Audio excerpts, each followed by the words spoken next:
let me know when we're ahead of and cut, whatever. Okay, we're actually rolling. Today is December 11th in the year 2003. I'm Karen Herman with the Archive of American Television, and it is my great pleasure to be interviewing Hal Cooper at his home in Beverly Hills, California. I'd like to start out with some information about your early years and influences. And our first question is, what was your name at birth? Harold, Harold Cooper. Any middle names? No middle name, no. Do you have any nicknames growing up? No. My brother started using Hal when I was about in my teens. So up until that point you were Harold? Harold, right. What? Mother needs 2 syllables to yell at a child. Hal doesn't work. Harold, that's where you get the attention. When were you born? When? February 23rd, 1923. Where?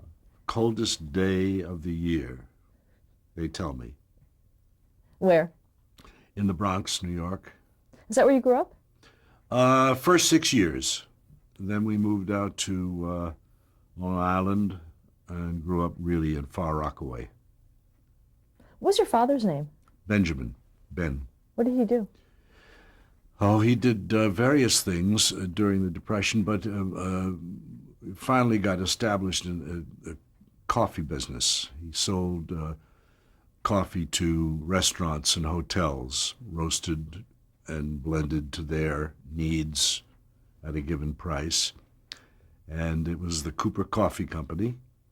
And as a matter of fact, after my dad died, my company that I always produced under, I kept Cooper Coffee. So it's still the Cooper Coffee Company that I do all my, have done all my things under.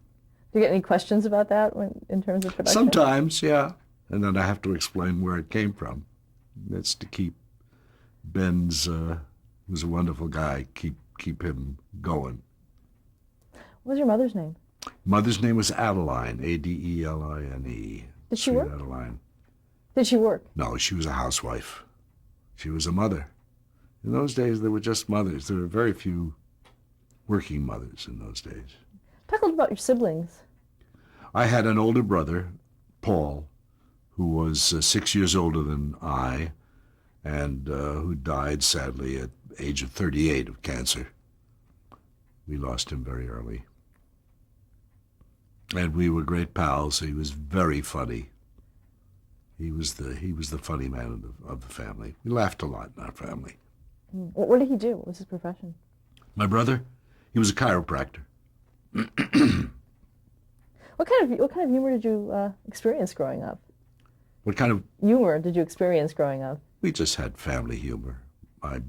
My brother was a great mimic, and he kept us laughing all the time. He would imitate relatives, just people in a restaurant that he saw. He had an ability to caricature, to stretch whatever behavior they had into something funny. Were you interested in comedy as a child? No, I was interested in singing, always. I was the entertainer of the family. Whenever there was a family gathering, they would put Harold stand him on the dining room table, and I would sing songs, get applause and hugs. And I said, that's what I want to do. Got all that approval. Did you have any other hobbies growing up as a kid? Not really, no. Later on, I dabbled in photography. I had when cameras started to become more and more available, but that was after I was in my teens. Did you go to the movies? Oh, yes. Oh, yes. As a matter of fact, seeing Al Jolson in The Jazz Singer when I was about 5 was, that was it. That's what I wanted to do. What about books? Did you read a lot? Yeah, I always read a lot. I was a precocious reader. They tell me that I was reading at 3. When I was 3 years old, I was already reading newspapers and books. When I was a kid, the movies were still silent. 1927, when The Jazz Singer came out, it didn't get to the neighborhood theaters for about a year or longer. You know, the neighborhood theaters still had silent movies. And you had to learn to be able to read the subtitles to know what was going on, everything that was going on. I guess it was good training. Did you listen to the radio as a kid? Oh, yes. Listened a lot to the radio. We had ritual in our house of, all the programs that we liked to hear. It was the Mills Brothers and Bing Crosby and Kate Smith and Martin Downey and all those shows that went on every night. As a kid, did you ever perform professionally? Oh, yeah. Yeah, I started in the late 20s. The vaudeville was still going in the big downtown places in New York, but the local theaters in the neighborhoods would have movies. They couldn't afford to have vaudeville, but they did have amateur nights, usually on a Friday or a Saturday night. And I started entering those when I was very young and started winning some prizes. I won first prize, which was $5, and a lot of money then. And then I started writing for auditions to radio stations. My parents had one rule: schoolwork comes first. If you made your grades and you did your schoolwork, Paul liked to play baseball after 3 o'clock. I liked to try to get onto radio shows, and I started getting work on radio as a singer and as an actor, kid actor, and got to be I worked quite a lot, more and more. And that's how I really got started. I did one show it was called Rainbow House, run by Bob Emery. It was called Big Brother Bob Emery. And I did that show from 1935 to about 1940, when I left to go to school, University of Michigan. But it was through Bob that I got into television eventually, later on. And it was on that show, which was a variety show. We did music, songs, various kid singers, and we did dramatic shows, dramatic episodes, small sketches. Sometimes the whole hour was drama, and I was in those, and led to my first directing job at the age of 13, 1936. It was a coast-to-coast show on the Mutual Network. There were three networks then: NBC, CBS, and Mutual. And one day, during dress rehearsal of Rainbow House, Bob got very ill, stomach, something, terrible pain. And the show was only an hour and a half away to go on the air. And I had a very small part that week. And they said, how are we going to direct the show? It was live, just live radio. And he said, let Harold do it. And everybody thought he was nuts. He said, no. Well, I spent all my time when I was not acting on camera in the control room, learning everything about it. And he knew that I knew everything about it. And he said, no, he can do it. He knows the show. He can do it. I went into the control room, and we went on the air live. I gave all the cues. I sped the actors up when my assistant said, or I stretched them when we were going too fast, and cued the sound effects and cued the music. And we got through the whole hour, and that was a directing job, coast to coast, when I was 13 years old. Now, had you aspired to be a director at that point? I always worked with whoever was directing, and I contributed, and I enjoyed it. I directed in school. And in the summertime, we played the Bourse circuit, and I would direct sketches. I was billed as the youngest MC in the Bourse circuit. I would introduce the acts and do jokes and songs and work with the older entertainers. And my pay for that was a summer vacation for my family. They were allowed to have room and board free for the summer. Was it like up in the Catskills? That area? Yeah, the Catskills. Did you meet any famous entertainers at the time? No, I met a lot of people, but nobody turned out famous. Rainbow House, we had, toward the end of my stay at Rainbow House, somewhere around 39 or 40, a young singer by the name of Bubbles Silverman was on, who of course became Beverly Sills. And a kid by the name of Vic Damone was in the chorus. We had a lot of good people on that. Where did you go to high school? Went to high school, Far Rockaway High School. Had a wonderful drama coach there who ran the theater. We called it the theater club, and we did a play every semester. And he was the one that got me to go to the University of Michigan because he had studied there with Valentine Wint, who was a student of Boleslavsky, very famous director, a student of Stanislavski. And so I applied to the University of Michigan. That's where I went. I decided, made a bold decision. I was doing very well in radio as an actor, young kid actor, and decided I wanted to get away from New York to go to school and leave it and really study acting. And so I went to the University of Michigan and gave up the career. What year was that? That would be 1940. How did World War II affect you? Well, I was in school from 40 to 43, and I joined the Naval Reserve on campus. In 43, they pulled me out to go to midshipman school and wound up in the South Pacific.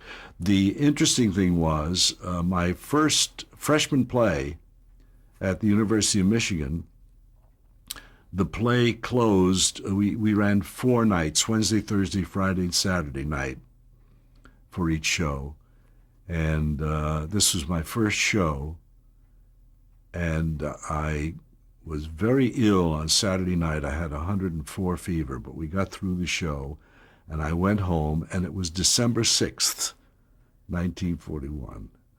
Went home, woke up the next morning, didn't want to go down to breakfast, turned the radio on, and heard that the Japanese had bombed Pearl Harbor.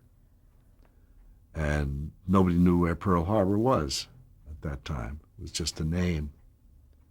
Anyhow, so I in 43, they pulled me out, went to midshipman school, wound up in the South Pacific, went through all the battles of the South Pacific on a patrol craft escort, subchaser and then a patrol craft escort, and came home after the war, was married during the war to Pat Michael, who was a student with me at the University of Michigan in play production there. And they had pulled me out with, I had short of my degree by 3 hours, one course of 3 hours. So we decided I'd go back that summer, got out in 46, and that summer we went back to Ann Arbor. And while I was there, the person who ran the Carolina Art Association, the Dock Street Theater in Charleston, South Carolina, saw me and offered me the job of associate director at the Dock Street Theater. And so we went directly from Ann Arbor, Pat and I, to the Dock Street Theater in Charleston, South Carolina. They they hired me for $3,000 for the year, and I said, "But Pat, can teach and she can act," and they said, "Fine, but she'll have to come along for the same. She'll be part of the $3,000." So the two of us went to the Dock Street Theater for $3,000. I worked on Sundays in the radio station as a relief announcer to earn a few extra bucks. And in that year, a 9-month season, with a $3,000 salary and a few bucks from WTMA, we managed to save $400. Had $400 in the bank at the end of it. And then that summer, we went to work for George Abbott in Ogunquit, Maine, Summer Theater. I directed The Apprentices, and Pat was the prop girl at the Maine Playhouse, and I acted in some of the plays at the Maine Playhouse with Dick Widmark I was opposite Dick Widmark, and he had just made his first movie, and it was a lot of fun. Then we went back to the Dock Street Theater for another season and came back to New York in May of '48. And that's when I got my call from Bob Emery, which leads us into television. He, at that time, in 1947 and 48, television, some people may remember, went on the air at 6:30 at night with 15 minutes of news, man reading from a script with some 8x10 glossies of events that had happened during the day. And that was usually followed by a cartoon show for children, followed by a half hour of singing, maybe an hour of a drama or musical variety show, and then television went off. It was on from 6:30 to about 10 at night. Then there'd be sign-off news, and that was it.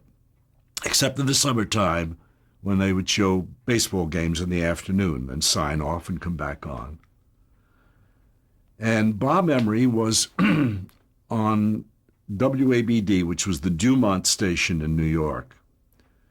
And Dr. Dumont was in the business of selling television sets because he had invented the latest cathode ray tube. I forget what the invention was, but he was the inventor of practical television, commercial television. He wanted to sell television sets. And in those days, people would stand outside a radio store and look in the window and watch a test pattern, pictures through the air, which is still amazing, by the way. But it was doubly amazing then. And so he had a show called Small Fry Club, where he introduced cartoons. He called me up and he said, Dr. Dumont wants to go into all-day programming because it's the only way he figures he can start the stimulus to sell television sets. CBS and NBC made their money from radio, and they were a little afraid of television.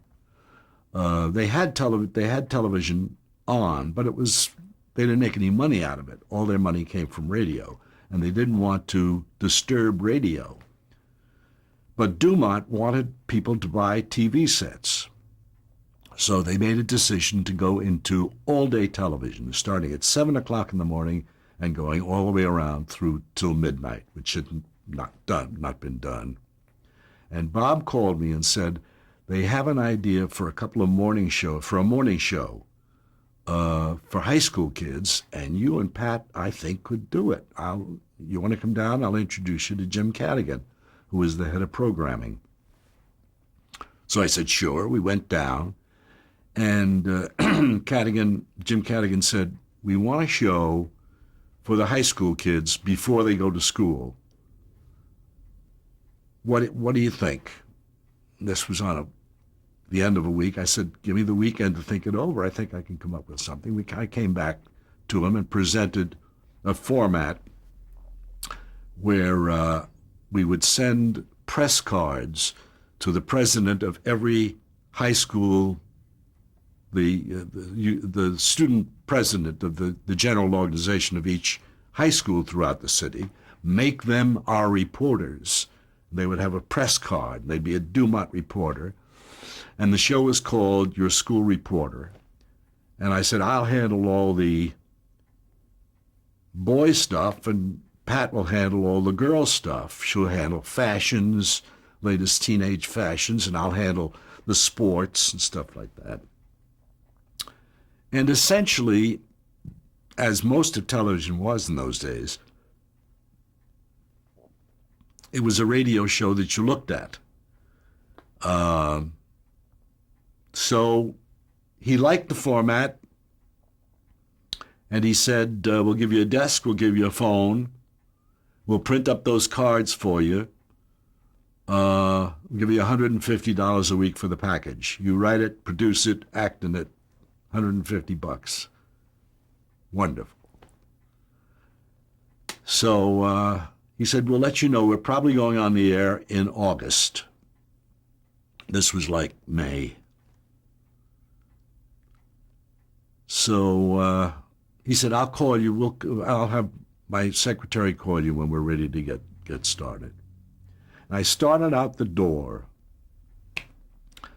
and he said, well, wait a second. He said, your wife.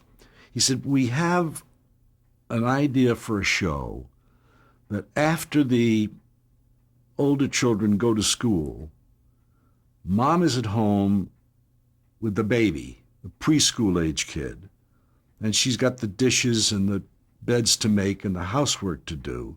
And we want to show that where she can put the kid down in front of the TV set and keep him occupied for a half hour while she does the housework. He said, we're going to call it TV Babysitter. Now, the lady we have for that show lives in Boston. She's a teacher, and she's just told us that she doesn't want to make that commute every day. Do you think you could come up with something? I said, give me a few days. So he said, okay, come back in on Friday. I went home, and my wife was an artist, very good at cartooning. And she was very good with kids. We had taught kids at the Dock Street Theater, and she was excellent with children. So I started devising. I devised an alphabet. Nothing had been done preschool television before, just the cartoons. And I devised an alphabet with cartooning, with A is an arrow, and B is a bumblebee with two big wings, and a little story about each letter. And Pat drawing the letters and doing it. We did that, and then we have to have an animal. We have to have a pet that kids in New York and environments, because it was a local show, it was just New York and environments. And I decided on a pigeon, because pigeons were all over New York and kids recognized pigeons. So we invented Wilma the pigeon. And I did morality tales about, I wrote morality tales about what he encountered in his flying around the city. He ran into a nasty zebra at the Bronx Zoo, so he decided he didn't like animals that looked like horses. And then we had him meet a very nice milkman's horse who became his friend. And he learned that you can't like or dislike everybody because of one person that you know. And stories like that, which Pat cartooned while she was telling the story. And then we told traditional fairy tales as well and filled up the half hour. Brought that into him. He said, terrific, great. A half hour every day. School Reporter goes on from 7:45 to 8 in the morning. This will go on from 8:30 to 9. So you'll have a half hour break, and then you do this show. I said, fine. And I said, Jim, we're getting 150 for the 15-minute. What about, he said, you get 150 for this too. That's for writing it, producing it, providing any props you need. You use your same desk and your same phone and your same office, and that's where you're going to be. And, well, it was $300 a week. In 1948 was more money than we had ever thought about. We were in heaven. So he said, go home and write scripts and get yourself ahead, and we'll let you know. This was like mid-May. June came around. I called in. We're getting there. We still have a lot of programming to do. We'll let you know. July 1st came. I called the office. We're putting it off till September, it looks like. This went on, and August passed, and September passed, and we were into October, and finally got the call. We're going on the air November 1st, 1948, November 1st. I said, okay, when do we rehearse? When do we get on camera? He said, we'll let you know. As it turned out, we went on the air November 1st with these two shows. Nobody had ever seen us on camera. We had never been on camera. We had only entered the studio and looked at the studio once, and we were on television. That could never happen in any day's world but then. They were just interested in getting stuff on the air. And as it turned out, the TV Babysitter was a huge, smashing success.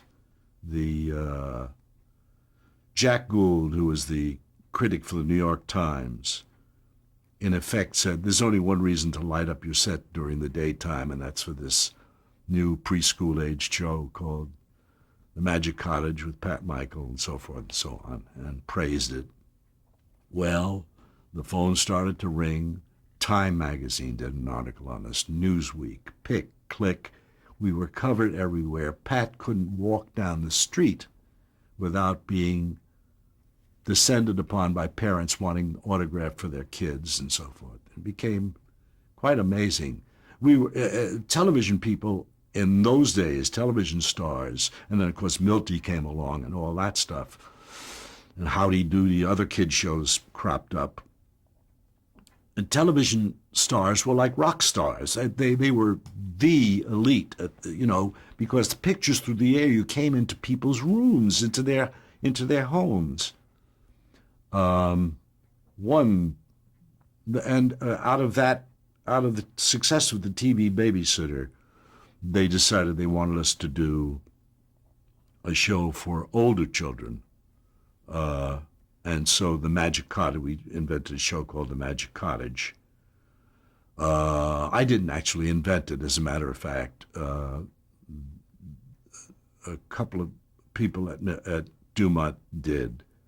And it started out, its first week was badly done, it was badly written.